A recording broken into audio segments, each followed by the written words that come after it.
Hi, it's Debbie, or Dealer4519 on YouTube.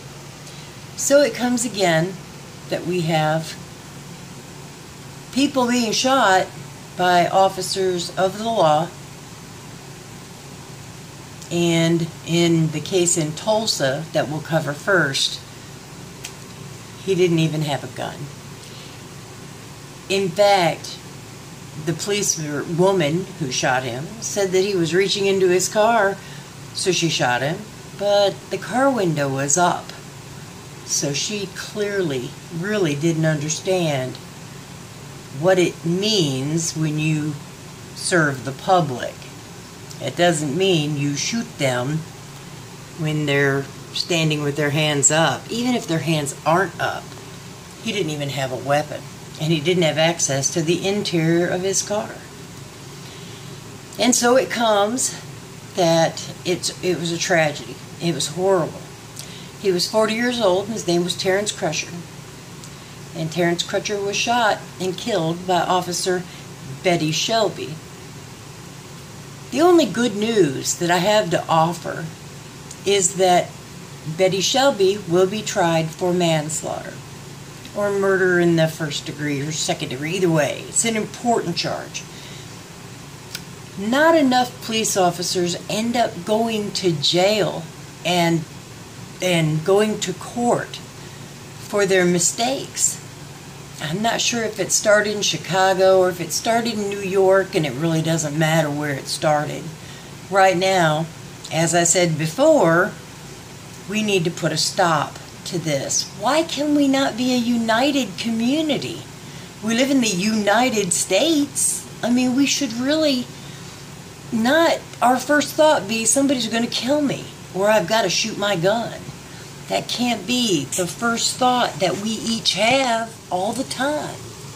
He was 40. He had kids. He had a life. He was a college student. I'm a college student. I'm over 40. But I don't get shot during traffic stops. In fact, one of my traffic stops is on a video on my page. I made a mistake. So did the officer, but I couldn't fight it in court because I had college that night, so I paid the ticket.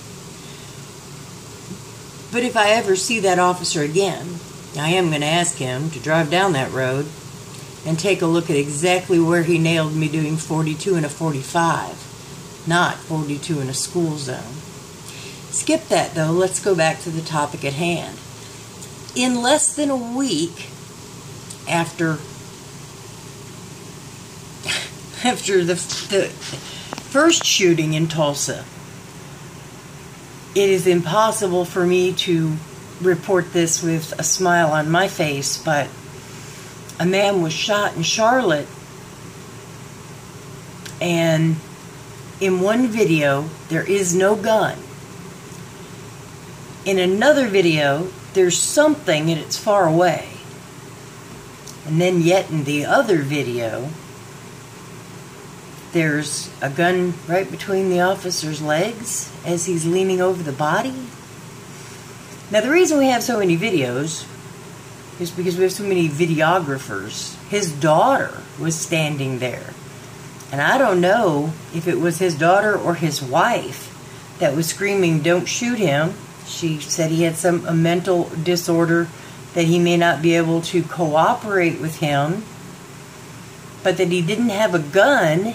So please, just don't shoot him. And he wouldn't get out of his car. Well, apparently they didn't shoot inside the car, so apparently once he got out of the car is when they shot him. Now, his name was Keith Lamont Scott. He was also a black man, and he was shot by a black officer. But that makes no difference, because they don't know that it's the color that you are that gets you shot or that makes you shoot someone. In the case of the First Lady that we just talked about in Tulsa, I believe she should face charges, because I believe that Officer Betty Shelby, and she's not an officer anymore, well, she is on unpaid leave because the district attorney filed murder charges against her. And if she is found innocent, she will go right back to being a police officer. What? She can't be found not guilty. There's helicopter video, there's other video. No, that's not going to happen. But I think what happened with her, and it could happen with a lot of people. In fact, anybody who wasn't a trained officer, this could happen. Maybe he lowered his hand, she freaked out. The guy next to her was an officer. Standing right beside her, he shot his taser to take the man down. And when she heard that, that's when she fired. So maybe she got freaked out by the sound of the taser. Maybe she thought that was not the officer next to her, but rather a sound coming from, well, who now is the victim in this. The man who is now dead. The man who, can't speak to us or tell us his side, or, it's just hard for me to accept. That one is really hard for me to accept. And if the Tulsa, Oklahoma prosecutor had not brought charges on her, I would think that what would be happening there right now is exactly what would be happening in Charlotte. We've had days and days of protests. Now, the first 2 nights, they weren't civil protests. They weren't, they were, blocking the interstate. Start there. They were unloading semi-tractor trailers that were stuck in traffic because of the hundreds of people on the highway. They were burning things in the middle of the highway. That was day 1. Day 2, it was still a civil unrest. They broke windows, bank windows, hotel windows. People were injured. One guy, I think, died. A protester died. And then the mayor and the mayor of Charlotte decided to call in the National Guard because she declared, well, it was a state of emergency. State of emergency means we can call out the National Guard.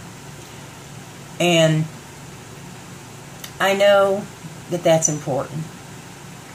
And I know that the protesters shouldn't have broke the law. But they had every right to a peaceful protest. That's what would be happening in Tulsa if charges weren't filed.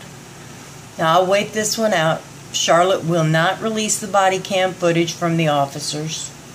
Apparently they released it to the family, and the family leaked some of it. But until I have, more, I'm not going to be able to pass judgment in that one. I can just tell you what I've already seen and what I already know to be a fact.